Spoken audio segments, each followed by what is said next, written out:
Tonight we're going to do some upgrades to the Taurus GX4, and the firearm is clear.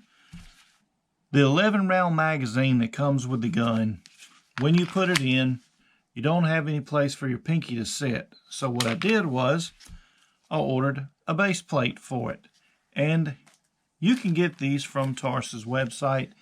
I'll zoom in there, let you see what I actually did. Order the pinky extension for it. So let's just put this pinky extension on this magazine first and see how that looks. So we've got our hole in the bottom here.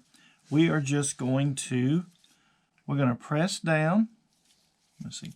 We're going to push it. We'll push it this way. The curved end goes that direction. So we'll take something pressed down. We're going to keep our finger in here. This is spring loaded.